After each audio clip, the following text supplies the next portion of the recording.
back to Black History Month Daily. My name is Kevin. Today's subject is Black America's struggle with the racism behind the Oval Office. When teaching American history, it is important to teach everything about our history. When we fail to do so, it blocks a developmental understanding, leaving citizens confused about why members of the Black race view leaders and laws differently. Let's start with how our history doesn't highlight how 10 out of the first 12 presidents owned slaves. Of the 10, 8 owned slaves while they were in office. Therefore, the first 10 out of the first 12 presidents did not view blacks as humans. They viewed us as property.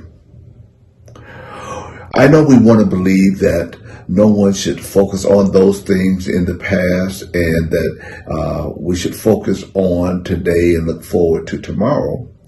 But I suggest that we need to know everything about our past so that we can implement those necessary things today that will make for a better tomorrow. Black Americans have seen illustrations of the nation's top leaders view the black race negatively.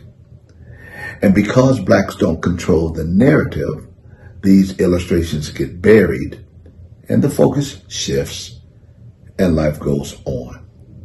For example, when Lee Atwater, a political consultant and strategist for the Republican Party, and also an advisor to Ronald Reagan, whom many call the best American president, was explaining the Southern strategy. In that recording, you hear him use the N-word multiple times. And you hear him say these words: the byproduct of all these things is that blacks get hurt worse than whites. Ronald Reagan was the 40th out of 46 presidents America has had to date. Another example is when Ronald Reagan himself was captured on a recording calling African delegates a bunch of monkeys not used to wearing shoes.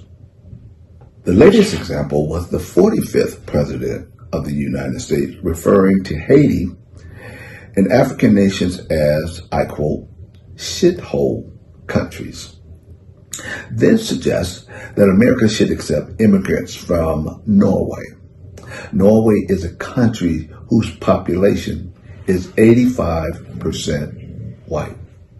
And for those who agreed with the statement, need I remind you that it was America's support of France who demanded that they, wait for it, be paid reparations from Haiti after the Haitians had successfully rebelled against slavery.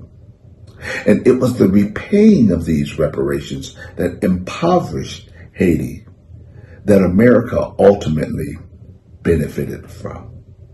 But don't take my word for it. Go do your own research. So, unless we research these things and acknowledge the truth over attempting to bury it, it'll take us much longer to become a more perfect union. Now, tune in tomorrow as my good friend Derek will be talking to you about Marie Van Brittan Brown. And always remember that Black history is American history. Take care.